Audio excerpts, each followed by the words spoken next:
future, talk radio will actually educate, inspire, and make you think. The future is now. Topics and music that affect your life from Universal Broadcasting Network. Tune in at ubnradio.com. Oh, we're back to Adam now? Yeah. Okay, I'll take him. You and I go hard. Hey, everybody. Hi. Welcome to another edition of What's Up with Kobylt and Friends. I've got a lot of friends on the show today for you, and this is going to be really great and exciting. I have someone, a friend who's co-hosting with me today, actress and so many other things, humanitarian. You've done so much. You've even been a school teacher. Unbelievable, but that was way back. Mm-hmm. Anyway, Deborah Wilson, so thank you for being here in studio. We also have Dr. Ken Wright in studio. We're going to be talking to him a little bit later, so he's here with us as well. Good afternoon, Deborah. Also a philanthropist, also running for Congress, which is very interesting. However, on the phone right now, we have someone who's very, very near and very, very dear to my heart. The beautiful, the wonderful, the most amazing Tippi Hedren. No, good morning. No, afternoon, excuse me. How are you, Tippi? Tippi? Having me on your show. Oh, Tippi, you're just amazing. Everyone knows Tippi Hedren. For those who don't, can we play a real quick clip? Because then you'll remember. Everybody from the Birds?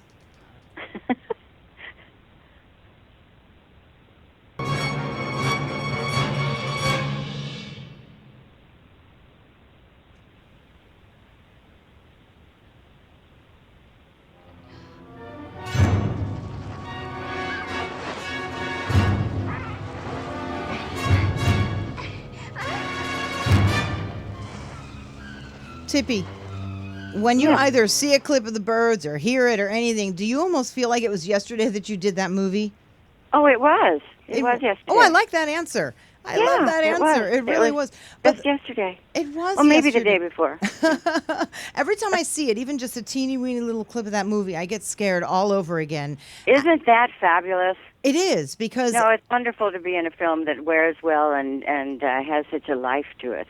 Well, it's true. That's actually really well put, because with all the stuff out there now with special effects and you're supposed to be petrified, from so long ago, and that still scares the hell out of me, don't you think, Deborah? Oh, absolutely. Yeah. Absolutely. And I think what it is the reason it is timely as well as classic is because it plays on the fears deep within you as opposed to the frightened stuff on the outside. So the special effects stuff is really wonderful, but what it is, it's the humanity. It's your connection to the fear that does it. And there are just so many ways that do it, but then when you have something as classic as this film, the birds are never going to go away. Yeah. No, and we know that the birds are out there, and Tippi's walking through the door, and we're like, no, don't go there, don't go there. I tell you, it's my just raw mom, fear. It's fright. My mom, when we were little and we watched the Birds for the first time, and my mom took 2 sweat socks and tied them together and threw them in the room at me and my sister, and we screamed holy murder. We screamed holy murder. I can't believe she would do that. Sweat socks, she tied them together and threw them in the room. That and is went, hysterical. but it's funny how the imagination plays. So, I mean, Alfred Hitchcock is brilliant when it comes to the psychology of fear. Unbelievable. And I watched did you see the HBO film done? Was that called The Girl? Yes. Yeah, that was done on you. I didn't realize it was so difficult filming that movie, Tippi, and dealing with Alfred Hitchcock. That was outstanding. Did you feel like that was pretty realistic, that movie? What, the Birds? No, the film that they did about your life on HBO called The Girl. Yeah, when I was approached to do this, they couldn't do it without my permission. And so I said, yes, I will, but I will only do it if I have a part of what's going on in the script. Right. So it is exactly what happened. Okay, and since then, look at all you've done. I mean, you're such an incredible person. You're a very, very calming person, I have to tell you. When I go out to Shambhala, I'm often amazed. You've got so much going on, but you've got such a calm about you, but you've got such a big, big life. You obviously, everyone knows that Melanie Griffith is your daughter and Dakota Johnson is your granddaughter. And you've starred in so many films and projects, and then you started with the Roar Foundation in Shambhala quite some time ago. But can you tell everybody what that's about and what you're doing now with the Roar Foundation? Yeah, well, I started the foundation in 1983, but prior to that, in 1974, something like that, my then husband and I decided to do a movie about the animals in the wild and the problems they have out there, just due to encroaching civilization, sport hunting, and poaching, and the fact that during those early 70s, environmentalists were all over the world were telling us, people of the world, that if we didn't do something right then, by the year 2000, all of the wild animals would be gone. Right, And we thought, let's do a movie, and we chose big cats to be our movie stars. That was a romantic notion. But we had so many animals in the script that the trainers said, we can't handle this many animals. Why don't you get your own to do this? So we became a sanctuary by just people. All of a sudden, they were coming out of the woodwork with people who had purchased a lion or a tiger, a cub, and it grew up a little too fast. And who would do that? I mean, really, apex predators. I have a tough time just going to the local, pet shelter and picking out a little dog or cat. And imagine somebody who wants to get a lion for a pet, and then what? It suddenly gets too big, and you go, uh-oh, now what do we do? That just seems absurd, doesn't it? No, it doesn't seem absurd, because there are a lot of people out there who don't pay attention to their humanity and their connection to other things. They're only interested in the relationship they have. And they're they uninformed. look at the lion or tiger and they see a baby cub in a pet shop or whatever. That doesn't happen anymore, thank God. And they think, oh well, I want this. I got to have this. Mm-hmm. That's just plain. I'm sorry. It's a consumer's mind game. It's a consumer's. Oh, and sure. if you have the money for it, because guaranteed, if you're talking about Huge just industry. basic when it comes to money, those who can afford certain things will do it, because the maintenance and upkeep doesn't have to be on them, or they can get rid of it very easily. But consumers like ourselves are thinking about not only how we budget our lives, but how we connect that budgeted life and that common sense to everything that we apply in our world. It's true, but just even on a very basic level, I just would never go out and get a cheetah as a pet. It just wouldn't even dawn on me, or a jaguar or a lion. It just wouldn't even dawn on me. Because you have common sense, which is, again, I the think commonality people of are sense. becoming more aware now and not doing that so much, because we haven't been asked to have the number of animals that we used to be. Well, largely because of what you've done, Tippi. So you've gone before Congress, correct? And yes, I have. And I got a bill passed.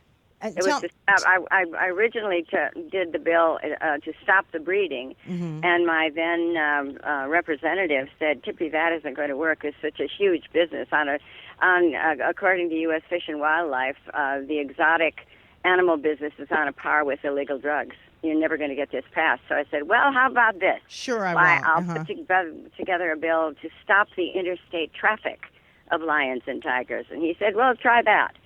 And I testified for it, and when I testified, you have 5 minutes in which to get your point across. I don't know if you've ever done that, but it's very interesting. I haven't, but I've been there and I've seen it. It is interesting. So go ahead, tell your story. Yeah, so anyway, everybody had their 5 minutes all written out on a piece of paper, and they read it, and it was boring, and everybody was yawning, and so when it was my turn, I said, "Oh, I'm not going to do that." So I put my paper down, and I looked at one of them, and it said a 4.5-year-old boy had his arm ripped off by his uncle's pet tiger in Texas. They were able to retrieve that little arm, and unfortunately, it doesn't operate. A little 9-year-old girl went into the tiger's cage with her stepfather to groom the tiger. He closed the gate after she got in, and the tiger jumped her, bit her in the neck, and she was dead. 16-year-old or 18-year-old went to get her photograph taken for a yearbook with a tiger. And everybody went up, had their picture taken. She went up. The tiger moved, stepped on her foot. She screamed. The tiger jumped her and killed her. None of these things should have happened.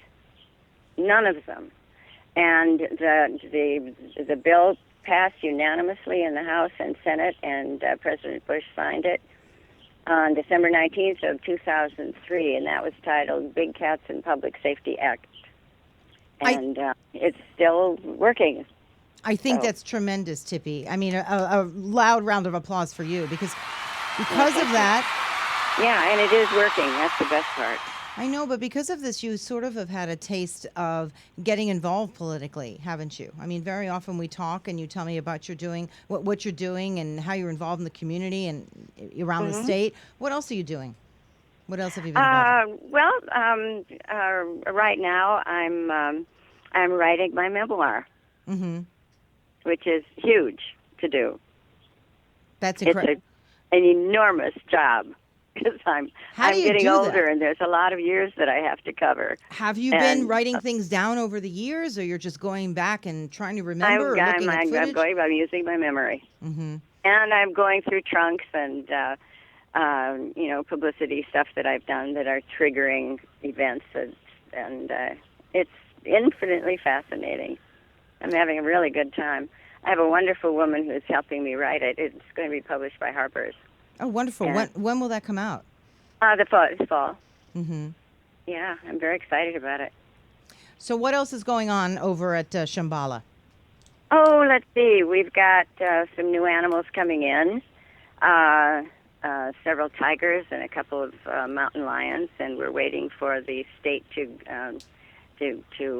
let them go and come to us. But People had these mountain lions as pets, or were they just roaming around? I mean, somebody caught them. I mean, how did that go? Well, they were confiscated. They were, okay. By the state, yeah. Yeah. Would you ring in for us, and what do you think is going on over in SeaWorld, by the way? Well, you know what I think? Yeah. I think the public is becoming more aware of the atrocities that are perpetrated by us by putting these animals in captivity and training them to do things that are abnormal for them. I mean, look at Ringling Brothers. I was just going to Finally, say they that. gave up. After And all they're- these years, finally, no more elephants. It took Finally. this long, though. It I takes would the time like to it takes. compliment the people for not attending these places.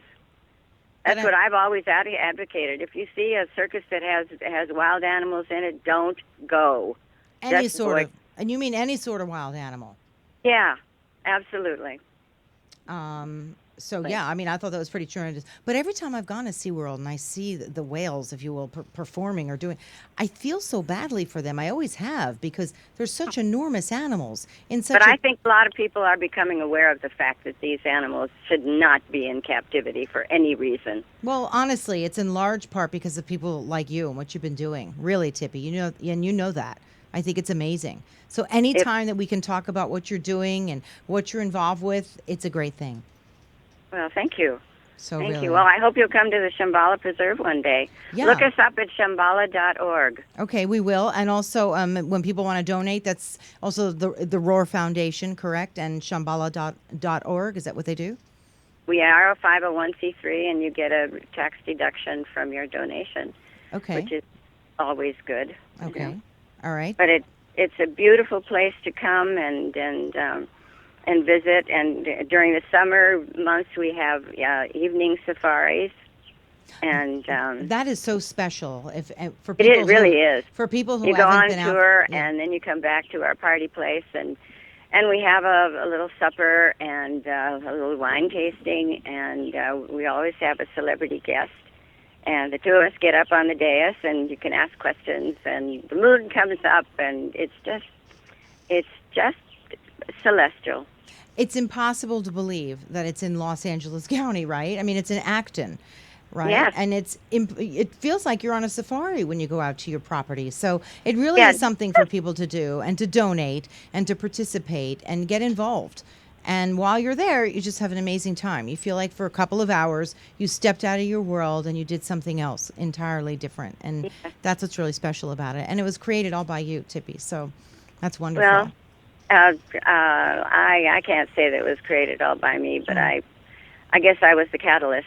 Yeah, for you were it. the brainchild. So thanks a lot, Tippi. Thanks for being on with us today. We just wanted to call Well, in I and say loved hi. it. and- Let's do it again. Yeah, absolutely. And we'll see you again. Hopefully we'll get out there soon. I think I was out there with my family in October, right? We were Well, out I hope there. you and John come back again soon. Yeah. All right. Thanks a lot, Tippi. Thanks for being on. Hey, thank you for thinking about me. Thanks. Okay, bye-bye. We were reading about her with what's been going on, particularly in SeaWorld and with the the circus. So, when we were talking to her, because we were family friends, I said, why don't you come on and talk a little bit about what you've been doing, just to get this noticed out there. Do you know much about the Shambhala? Yeah, I do know about Shambhala, and I've been an animal advocate here in Los Angeles. Mostly companion animals like dogs and cats, and they are and your farm companions. animals, and farm animals. So I don't call them pets, including, like I said, including farm animals. So I've volunteered and done things with Farm Sanctuary. There is also Animal Acres Farm Sanctuary, which is also in Acton, California, and the Humane Society. And Humane Society and PETA have gotten together. They haven't seen necessarily eye to eye on things when it came to SeaWorld, especially the one in Florida. But SeaWorld in Florida are beginning to make changes to their program. They're no longer going to take in killer whales. They're no longer going to, find killer whales. They're going to have a breeding program. They're going to have an education program. They're starting to really unfold a more humane way of doing business without losing money. And it's a slow uphill battle, but it's necessary because although PETA at times wants to push more progression, the Humane Society says we have to let them take the steps that they're taking as long as they're taking the steps, and that requires compromise. So Wayne Pacelli is amazing, and he is the president of the Humane Society, and he's been working with the Florida SeaWorld, and next will be San Diego.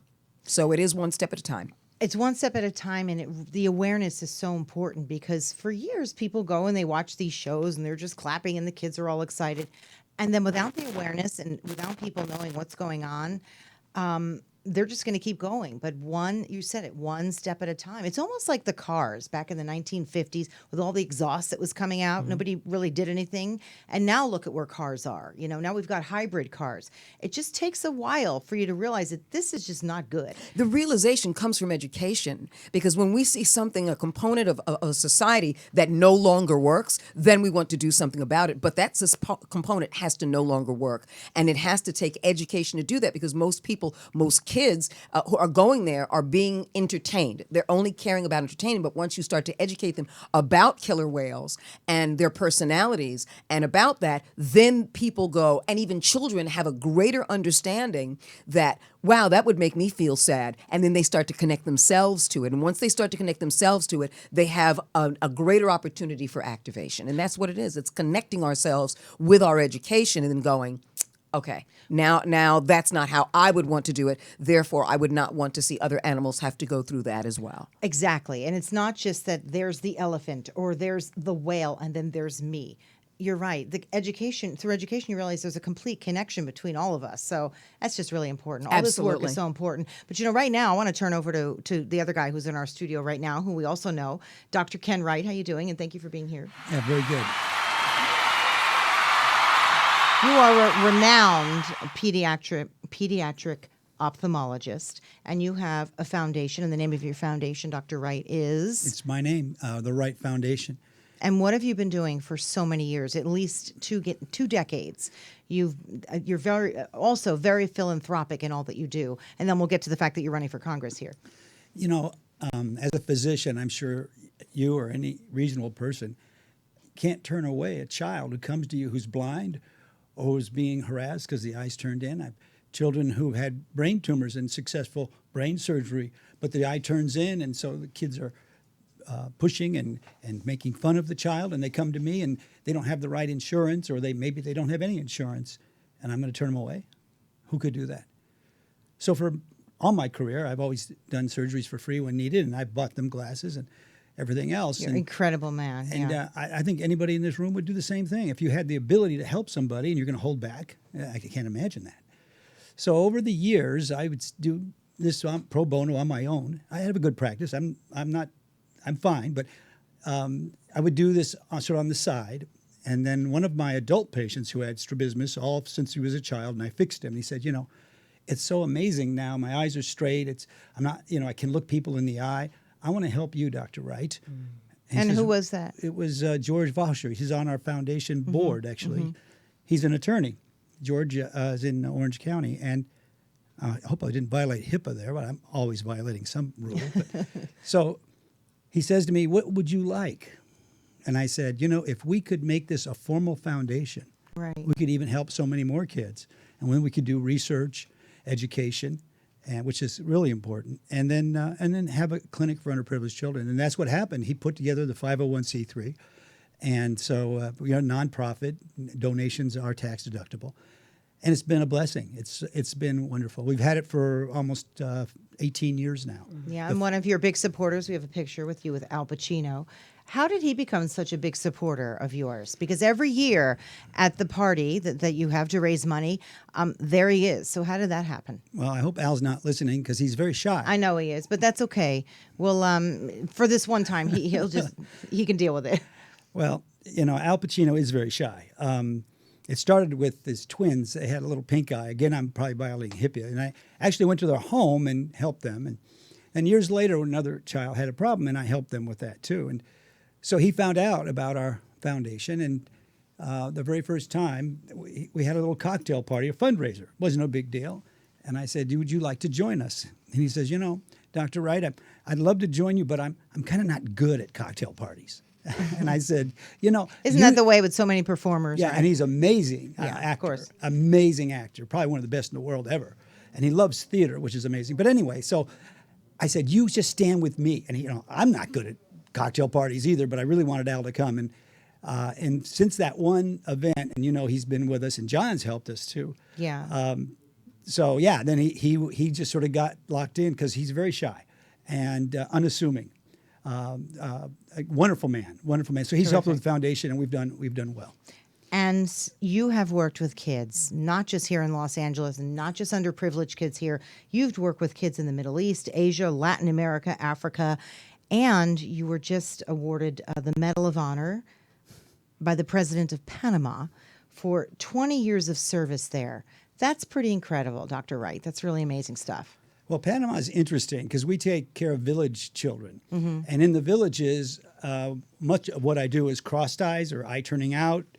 And those kids are thought of as being possessed. There are stories of taking a child with a crossed eye and putting him in a pit and just feeding them because they were so embarrassed to the rest of the village that they had a child with crossed eyes. Oh. So we will do 120 to 150 children in 3 days. And we'll operate on them, obviously, for free. It's a great organization. We work with the Panamanian doctors, who are tremendous, and you change their lives. And it's so unbelievable to have a mom with their child. They don't know you. We just met. They didn't look me up on the internet.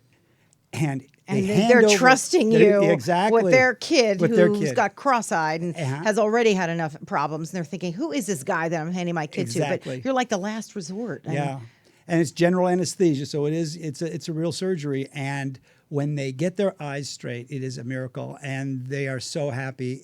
I tell you what, you can give me all the money in the world, but when you see a mom so happy and just change the baby's life, there's nothing more valuable than that. So I feel actually. I don't feel like I'm doing anything. You feel like they're giving to you. Exactly. I know. And yeah. I know Deborah must feel like that too. They're giving to you. Right. So after all this now you're running for Congress. Yeah, I know. Why? I guess I read, and I know you, and I read that you feel like now you want to give back even more, right? Well, you want to just do something, change. Why politics? Okay. It's only been like 9 weeks. I never did anything. My son was in the Marine Corps. But I never did anything really for the country. I've written books, I've had the foundation, but I've really never done anything for the country. And so I've been disappointed in both the Republicans and the Democrats in making quick fixes for big problems. And one big one is what happened in the economic crisis, 2008. Mm-hmm. We printed money. Okay, we lost millions of jobs. We don't make anything anymore, but what did we do? We just printed money, and you can blame it on the Republicans and the Democrats. They both did it. It's called quantitative easing, QE. Guess how much? $85 billion a month for 6 years. You give $1 billion to a country, you change it. Who got the money? Bernie's right. Banks and Wall Street. Everybody left behind. Horrible. It's a horrible approach to a problem. Well, and it's getting deeper and deeper. I mean, the tunnel's just growing down. Absolutely. It really is. It really, and I agree. I mean, both sides of the tracks are just absolutely. So I couldn't stand it So what do you anymore. think you can do? You want to get in there and change something? How? I got to try. I mean, You everybody wanna try, They all right. told me, you have no chance. I said, well, I have no chance if I don't run. You know, you're right. I have no chance if I don't. I'm going to run. I have no network. I don't even have a campaign manager. But it's interesting.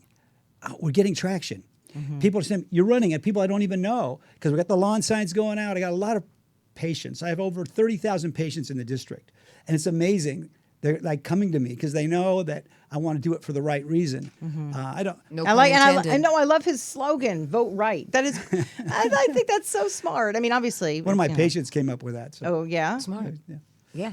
Well, For the thank- right reasons as well. Yeah, Every I pun hope intended. so. You know, I really mean it. I really hope so. And they're not going to buy me. I don't care about that. They're not going to influence me. I don't have to go up the ladder. I think we make decisions what's right for us now and also for our kids. And if we have to take a little bit of a hit now, let's take that hit. Let's not give it to our next generation. That's what we're doing. We're giving it. Where did all that money come from? It was just printed. We have $20 trillion in debt. Who's getting $20 trillion in debt? Our kids. Well, I like the fact that more people are running who are not career politicians. I really do like that, and I'm not a fan of Trump, so I say that, knowing that Ben Carson, Sure. him getting in the ring. I thought it was brilliant. Yep. You're getting in the ring. Just people are putting in their hats because they've done well. They've been philanthropic in their own way. Now they want to give back. Tippi, she's not running for office, but she's always been politically motivated. I like that. I mean, people who can just cross over. You're somebody who's just somebody who crosses over. You've done acting. You've done all kinds of things. And when I think about you and I think about what you're trying to do, I mean, I support you. I hope you do well. I know it's a tough. You got a tough district that you're running in, right? District 33. Right, District 33. Yeah. Yeah. So how's that going? Well, they gerrymandered Yeah. the richest people in the world. This district is crazy. It goes from Palos Verdes up the coast, but of course not Inglewood, right up the coast, Hermosa, Manhattan, Santa Monica, Malibu, Beverly Hills, Hancock Park, Calabasas, and the Kardashians. I mean, it's amazing the way they gerrymandered. Why don't you get them this on up. the train with you? You're. I mean, if you just get them to support you, that's it. You're good, Do you as know good as their, gold. do you know their phone number? I don't know. Just go tweet on their site. I'm sure that somebody will find you. But and the election is when? Well, June 7th is Mm-hmm. the election, and it's just two of us. So we're going to win the primary because they take the top two vote getters since there's only two. Right. So I can put that in my curriculum vitae that I won the That you run the I won primary. You got the primary. by default. Right. And then the major election is going to be in November with the presidential election. I don't know. Best of luck to you. Thank you. Anything else that you could tell us that you're Well, working on? And Yeah, no, I mean, I am excited about running. I agree with you. I like to see citizens involved.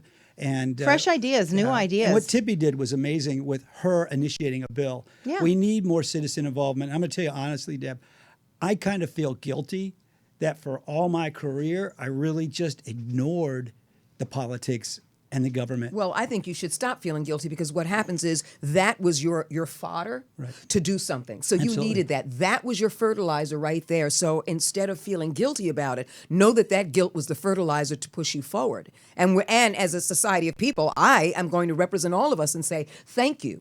And you have as much a political fodder as anyone else who says this is my country and I want to do something about it and I'm going to start in this district here. And what is my background to do this? Not a politician, but someone who cares, someone who's activated that care nationally and globally. So, yes, I have a right to support that and let every citizen then begin to see themselves in you based on your integrity, your desire to do it, and your activation in the process. You just found your campaign manager. I can't believe she's friggin' she's so amazing. articulate. No, she is. The first time I talked Can to you her. come with me to any more interviews? That's amazing. No, but she speaks Gladly. right from Yeah, here, which she's is great. why I loved her the first You're time I great. talked to her. She's amazing. And she speaks for everybody, all sides of the tracks, which is what I love. So, and she's right. And that's what I love. And I tell you, politically, I hope more and more people like you and like you and like me, that we all just get more involved. Because Absolutely. that's how I think things are going to change. Yes. I agree. It's Not the people who have grassroots. made a true career out of getting on the train and getting off in Washington, D.C. and going to the meetings or not and voting and not and just doing it for their own personal gain. You're doing it because you really see a need. And I'm just hoping that there's a momentum going on in this country and there's more and more people like you, like Tippi, like everyone else who get out there and get involved and And I'm going to support you for that. Volumizing your integrity. Yeah. Thanks a lot. You I like that. volumize your integrity. Hire this Yeah, one. she did. She's amazing. I'm looking for a campaign manager, by the way. I Anyway. can't afford her. Oh, yes, you could. Yeah, she's amazing. Oh, yes, anyway, you could. thank you for being with us. You're quite amazing. You can sit with us. Thanks We'd love for to have having you me. stay I'll here just if go. you want to come. All right. Thank you. Wasn't he incredible? He is, not He's- was, is. Yeah, he's Not an was, amazing, is. amazing guy. He's really quite outstanding. So I think right now I want to just do a little talking. He's leaving. He's I kissing just got a kiss. He's kissing everybody in the studio goodbye. So If I was a thank you. baby, I would have gotten another one. Thank you so much for being with us. Wow. Of course. But isn't that outstanding? I just really am excited by people who want to do something.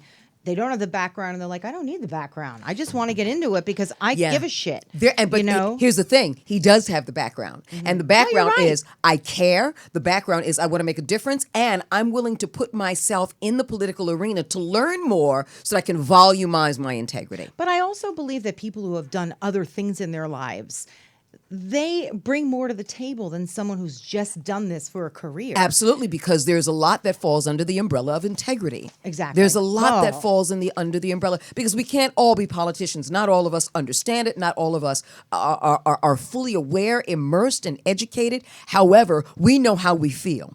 And we know when we see someone else who is a common denominator like us in that reflection, that's the person we want to go with. This is a man who said, I could be a doctor, I could make millions of dollars, I could have great vacations, and I can do that. But I notice that when I help others, I grow as a human being. I volumize my integrity in my heart. And therefore, I do this for free. But I'm not going to stop in the United States. I'm now going to do this globally. And I'm going to do it for free. So and not only Pretty that, but amazing. I'm not only going to do this as an individual, I am going to get people, a consortium of people that want to create an organization so that it's perpetuated even whether I do it or not. That is such a powerful integrity that you don't find that in politics alone. No, and that's what and I know both of these individuals who've been on the show today very well. And that's what they have in common. They're people who just, with what they did in their careers, put that aside or sort of incorporated it into who they are and what they want to do and just move it forward in terms of giving and doing something. Absolutely, because there are plenty of rich people out there who can be philanthropic, but their ego plays a great part in that foundation.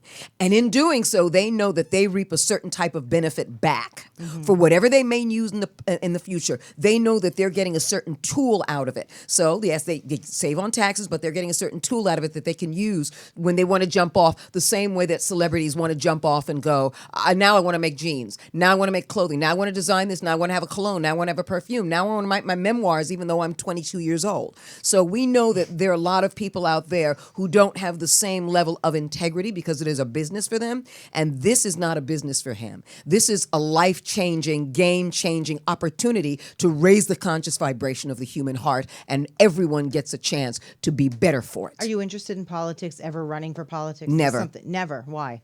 Why? Because what I'm meant to do on this planet is support and change the human heart chakra one emotional, one personal, one intimate experience at a time. And I'm doing that, and I'm loving it, and I'm watching people see a connection to themselves in that process, and then continue to do that by proxy. I'm watching people go, you know what? I take ownership of that. Thank you for shining your light bright enough so that I can see mine. And that's continue to with raise the everything you vibration. do every day, or Yes. some of the. There is no such thing as separation because there is no such thing as time. We're here to have a greater experience, and it depends on what you choose. I don't believe in free will. I believe that there is a universal will to everything and a universal law as well. But I do believe in the practice of choice, and I believe that we have many, many choices. And as we watch everything happen in this world, we have a choice to either make a difference or not. Were you always like this, even as a little kid? No one is always like this. We're always growing and developing. We're always transmuting into something else, our greatest selves. We're always learning about who we really are. And you can't learn about who you really are until you are immersed in all of life. The good, the bad, the right, the wrong, the chaotic, the beautiful, the powerful, the painful. All of those things push us forward. That's where we grow our greatest fertilizer and become the greatest plants on this world, because those are the plants that give back. We become trees and not weeds. But have you ever had a time where you just felt inhibited, where you couldn't say what you're saying? Of course. And talk about this. You're so open, and you're so, I mean, course. you know, you're engaging. You're pulling me in. You pulled him in. You pull anyone in the room. Have you always been like that? No one's always been like that. Everything is a growth process. But how did Everything is you a get growth to this process. point? Live. live and make choices. Live and make choices that says, now that I'm growing and I'm learning about what I really am, not who I really am, but what I really am as an energy, as a cosmic force. And I'm seeing my connection to other things, and I'm allowing things to be activated by my choice and how it makes me feel. That's my reinforcement. And as I continue to learn and grow and bloom and ask to learn and ask to learn, there is a humility to asking to learn and surrendering to the will of the universe and going, wow, I see my place in it and I know how phenomenal that can be. I don't need to be anything more than that. I don't need to be an actress. I don't need to be those things. It doesn't have to, and it doesn't deal with politics. It doesn't deal with the things that are earthly. It deals with the things that are within you, that are innate, that can't be touched, the same way that when he sees the face of a mother, it is priceless and it's innate place. It's pretty incredible, isn't it? And you could see it in his eyes. He's a really genuine, incredible human being. Absolutely. You mentioned actress. We all know you're an actress. You're here. Well, I'm not an actress, but what I do is I act. I never, in fact, I've elevated myself to this. the point in which I go, I know I'm not an actress. It's not what I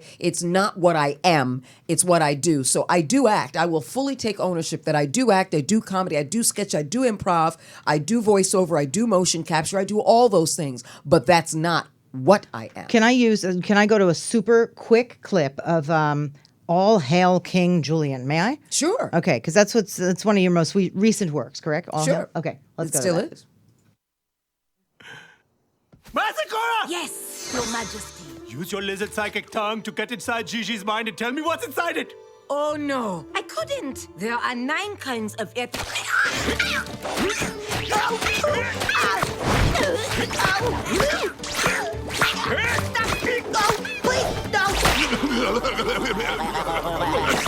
Grape jelly, a funnel, a pair of women's shoes. What did I just see? It was spring break, okay?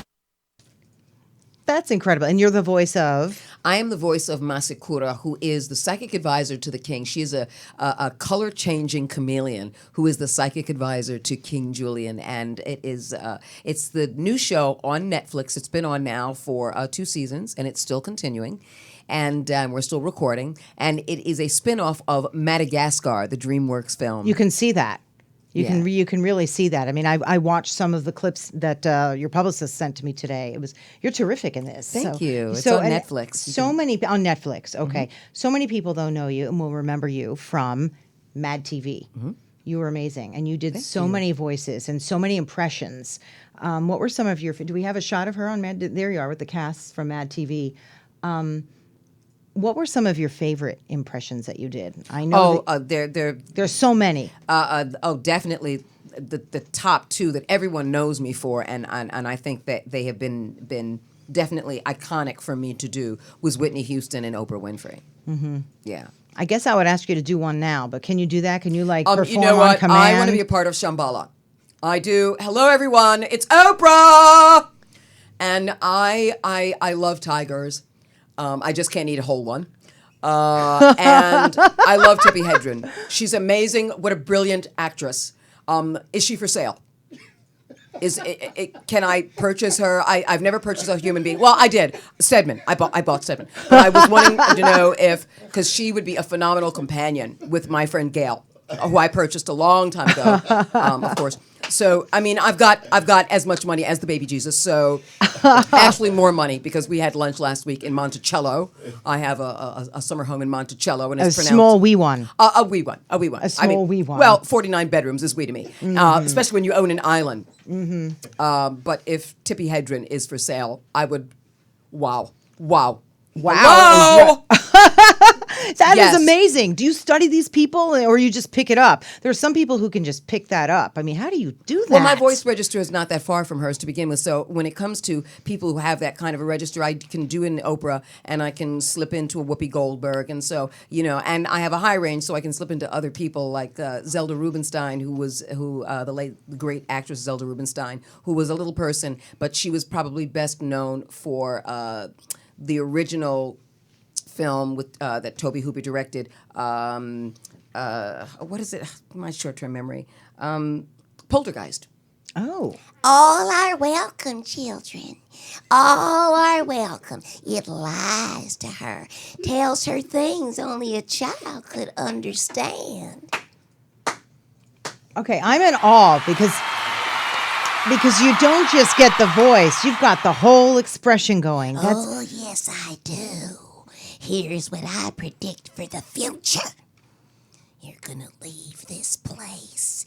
You're gonna leave this place and go to Taco Bell. You're gonna eat a chimichanga and a chalupa. And then by midnight, you're going to have indigestion. You're gonna go to that toilet. Oh, yes. And I predict you'll sit there for 2 hours, 37 minutes, and 12 seconds. Bravo. Bravo. That is incredible. Stay away from the light, children. Stay away from the light and the Taco Bells. Oh, that is amazing. I mean, I get chills watching you do this. Oh, my gosh. Yeah. I can imagine that you're going to be reprising some of these, right? With MADtv now that they... Most likely Oprah. Most likely Oprah. I would say that. Because she's been around then, she's been around now, she'll be around Lord knows when. She'll just keep being around. She'll keep being around. Wow. And As long as I have the money, I'm coming. I'm staying. And Whoopi. And Whoopi, yeah. I didn't do Whoopi as often, and I actually I played her daughter in a film. So I've done a couple of projects with Whoopi Goldberg. It's really, really amazing. And she actually continued to give me tips on how to do her voice. Oh, she did? Yes, she did. Oh, I love that. Oh, so she probably loves that you're doing her. Yeah. I mean, you're right? Yeah, I mean, what greater compliment? That was what I auditioned with years ago when I had my first audition for MADtv. It was With Whoopi, you did a Whoopi voice? I did a Whoopi audition, and I hadn't done Oprah yet. Oh. But I realized that because of my timbre and tone, I could slide into her because Whoopi's timbre and tone is in that same place. So I can slide from one into myself and straight into the other very easily.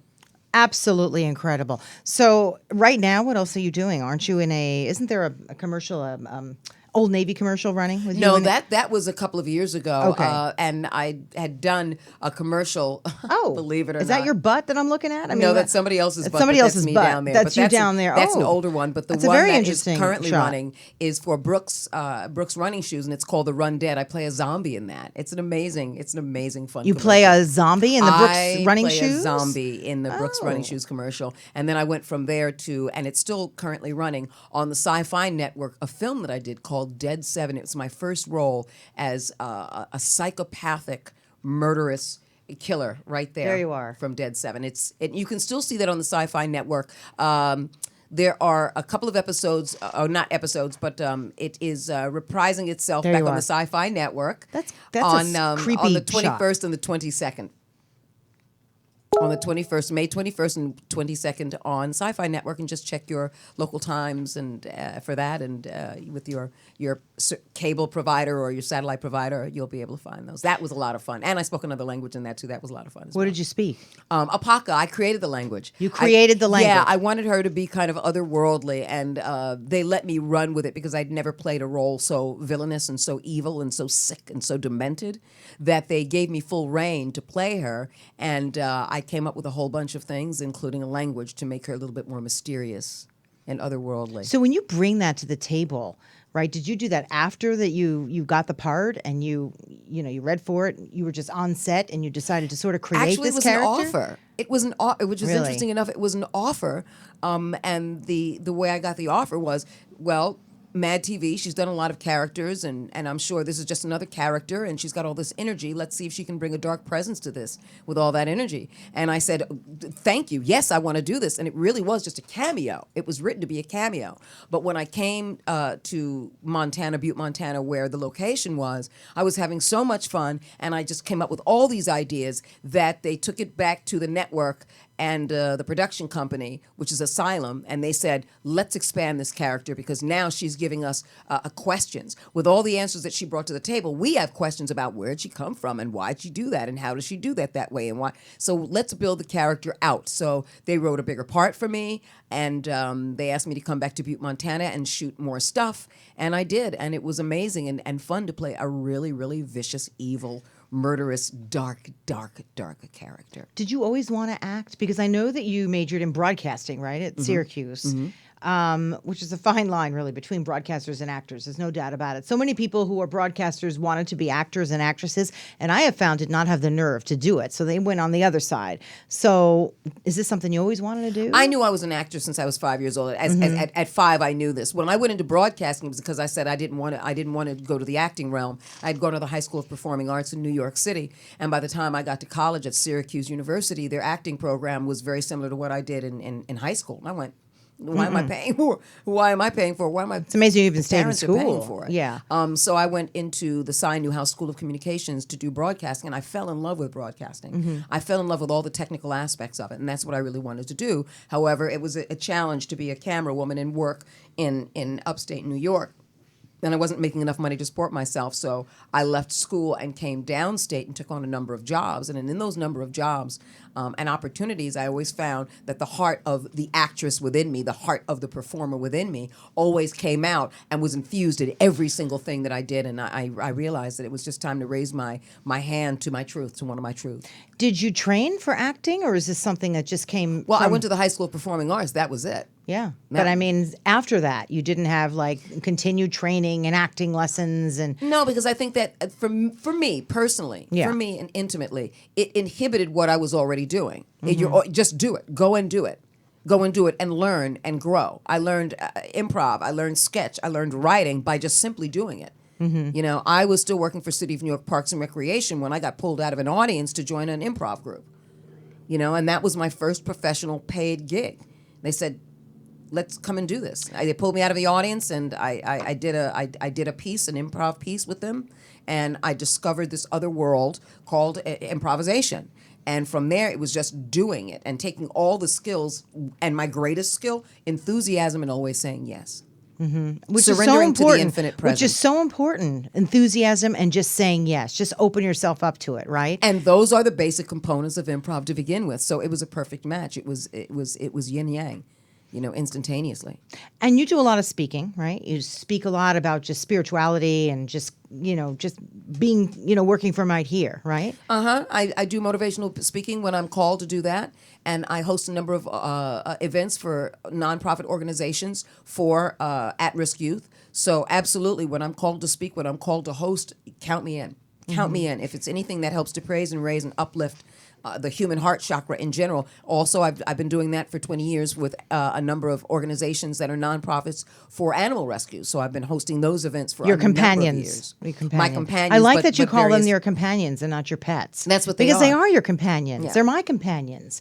We have animals all over our house. Lizards, we do lizards, cats, here. dogs, birds, frogs, all sorts of things. And sometimes I come home and there's animals there that I didn't even realize we had because I have one kid who really likes them. And he's not just one of these who will pick up a pet and discard it in 2 days. He'll nurture it for the rest of its life. And we still have them. You know, the 4 lizards that we had 10 years ago are still with us. What kind of lizards do you? Because I also have lizards. They're bearded dragons, these guys. I know you have a lizard. What kind do you have? It's not a bearded dragon. I have 2. I recently adopted from someone whose parents said, if you don't get rid of them, I will. So I took them. You took them in, yeah. I And took one them of in. your lizards' name is named Lizard. Lizard, We yeah. had that once. We didn't know what to name our cat, so we just said, just call it Kitty. So for its, you know, we just called the cat Kitty. Sometimes you just don't know what to call your That is animal. a name. That's a perfect name. Well, there you go. It's a name, but it's an easy name. Lizard named Lizard, and your cat named Kitty. So it's a no-brainer right there. But I love that they're your companions. They're your people. Yes, they You know. absolutely are. I also have a crested gecko. His name is Banana. And I have 2 fire belly frogs named Fit and Foe. And Fire belly dog. frogs. Are they little frogs? Yeah, they're little frogs. They look like toads. They're Japanese. But they're fire really belly little, frogs. right? They're the little kind. They're little, but they'll grow a little more. They'll grow a little bit more. They'll grow probably in their lifetime not more than 3 inches. We have so many pets that my son actually has a list this long of how to care for them when we go out of town because we like to travel as a family and you know all these obscure places you'd probably love that most people will not go to on vacation. And he's got a list this long on how to care for each and every one of them. I mean, in such detail because they're his companions. Absolutely. I also have a you know. scorpion too. Oh, you do? Yeah, I have an African emperor scorpion. Absolutely. People are Named frightened Baby. of them, and there's really no need to be, correct? Oh no, but you have to understand the primordial instinct is fear because it's protection. So it's not fear because I hate you a lot of the times. It's fear because I don't know you. You're the unknown. And once they get more and more information, there is an assimilation to at least an appreciation, even if it still makes their skin crawl. Because that's how it started out with me. My father was always afraid of snakes. And he thought he was protecting me by always making me fear them. And then I got so fascinated by this fear, and then I finally decided that this is not my fear. I can lay this down. This is somebody else's legacy of fear, and my fascination overwhelmed my fear. So did you buy Dad a snake for his birthday? No, for myself I know, when I I was was kidding. younger, and had my first snake Victor for 20 years. So we don't have a lot of time left, but every day, do you just wake up sort of just excited about what this particular day has to bring to you? Because Yes. you're just always jubilant. I am You're my always blessed day. excited. I am my blessed day. When people say have a great day, I said I will, I shall, I am. And I you will have shall, a blessed too. Day. I will have a blessed day because I will myself to have a blessed day. I shall have What a blessed day. happens when you're because I having a am down having day? blessed Because we day. all have those. Do you just not give into it and say, nope, I'm going to turn this No, around because it's a good thing? Here's the thing. What you do is, again, everything is fertilizer. So I insulate and isolate so I'm not putting that back out into the universe or around anybody. And I go into prayer and meditation and quiet and gratitude. And I fill my cup up along with that. So if my cup is filled with milk or half filled with milk, and I don't drink milk, then I'll add chocolate. If it's filled with lemons or half filled with lemons, then I'll add sugar. And I'll make sure that in the process I make enough so that someone else can drink from it. I find it fascinating because I think sometimes that can be tough to do, but you wake up and you Not do if it. it's a regular practice. See, most people don't. Most people will wait That's the kind for of a stuff- situation that comes up and it rattles them. And as it rattles them, they don't have a toolbox. If you're in a spiritual practice every day with the universe, you will always have an immediate tool that allows you to go back to the nature of what you were created to be, which is joy, which is love. So when you say your toolbox, this is something that every day you need to read about it, meditate about it. For people who are just saying, it's not read about it or meditate it because that's an outside thing. It's who you are and it's already in the but inside. how do those people find it? I mean, for people who are saying, I don't get it, Okay, here's why.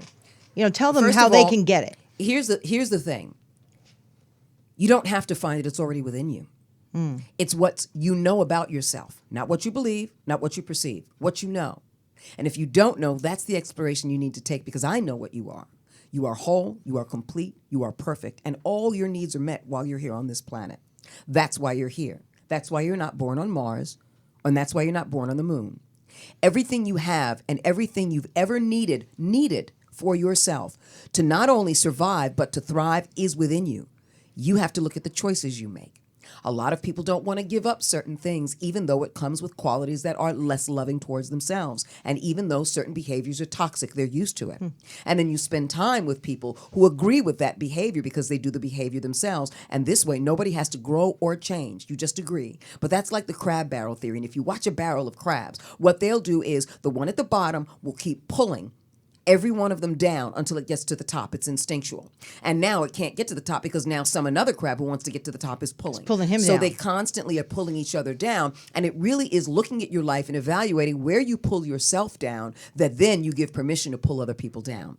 And when you realize that behavior is not only toxic, but it doesn't benefit who you are, and that all the things that you say you wanted were still going to be in limitation because all those things are transmutational, you then begin to have an approach that says, wait a minute, I'm greater than the things that I want. I'm greater than the fears of not getting those things. I'm greater than my selfishness. I'm greater than my jealousy. I'm greater than my anger. I'm greater than my resentment. I'm greater than my materialism. I'm much greater than that.